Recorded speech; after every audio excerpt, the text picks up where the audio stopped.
What's going on, racers? This is No Friendo, and in today's video, let's talk about Grid Legends Deluxe Edition. I'm going to give you guys a quick review because it just dropped today, January 29th, 2026 for the Nintendo Switch 2, and I thought it'd be fun to talk a little bit about it. I do enjoy the Grid series on other consoles, so let's just see how this game performs and whether or not it is worth picking up for the Switch 2. So Grid Legends Deluxe Edition is Codemasters' modern Simcade racer brought to Nintendo Switch 2 by Feral Interactive.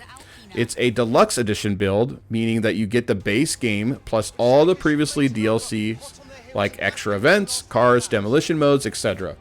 This version marks one of the first serious third-party racers on Switch 2 aimed at showing off what the hardware can do beyond typical Nintendo first-party or arcade racers. So visuals and performance of Grid Legends on Switch 2 offers a flexible graphics and performance mix. While in docked TV mode, in graphics mode, you can get 1080p or 1440p at 30 FPS. Performance mode being docked, it ranges, they say, somewhere between 792p to 1080p at 60 FPS. While in handheld mode, there's multiple presets for performance, 60 FPS, graphics, 30 FPS, and balance between 40, obviously, and, you know, that lower res, 30 FPS. But it's going to jump around all over the place. This gives players options. Prioritize fidelity or smooth frame rate depending on how you like to race. The visuals themselves are impressive for a Switch 2 title. Sparks, smoke, lighting effects from other console versions appear intact, and tracks look detailed even in portable play. Overall impressions of the graphics and performance, it's arguably one of the best looking racers on Switch 2 hardware to date, especially in docked graphics mode.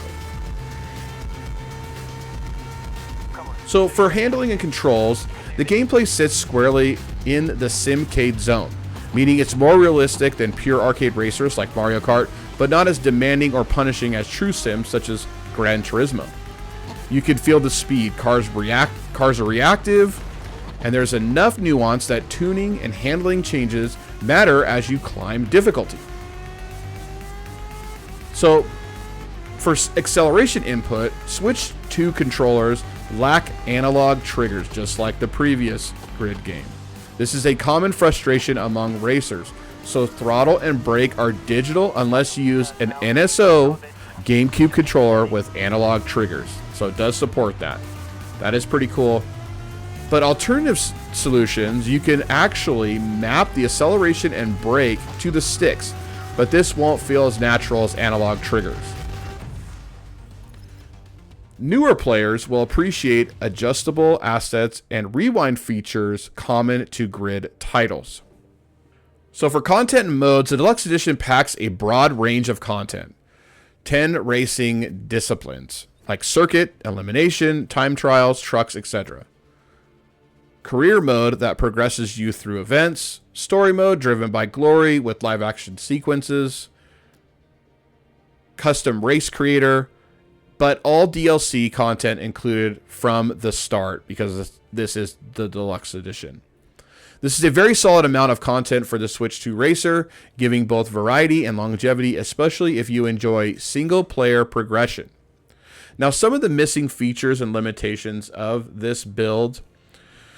First off, like we talked about earlier, no analog triggers for braking and acceleration. However, if you do have the NSO GameCube controller, then you could map it to that, which is pretty cool.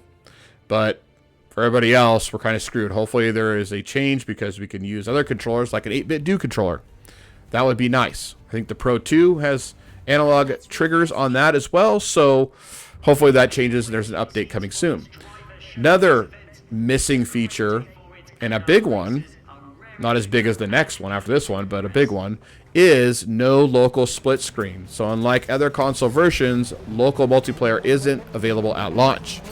And that's my next point, no online multiplayer either. So at the launch, only multiplayer isn't present beyond leaderboards.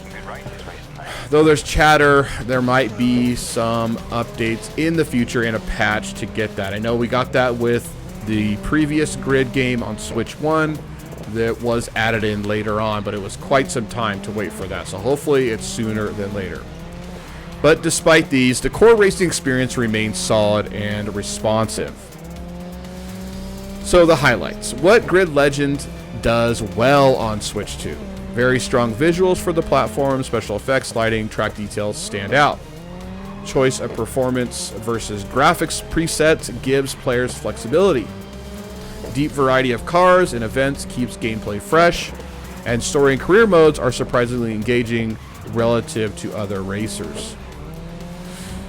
But being there's almost as many drawbacks with this game, this is one you're gonna have to think about getting. Now, missing multiplayer at launch, that is a big one for me. That is something that I love to do while racing with these more realistic arcadey type racers, is to play others online. So hopefully, like I said, that's added in soon. Controller ergonomics. Having those digital throttle and brakes is not ideal for racers who take racing serious, or they really are going to be investing a lot of time in. So hopefully that gets changed as well. Now, AI can be inconsistent at times, occasionally rubber bands or overly aggressive modes.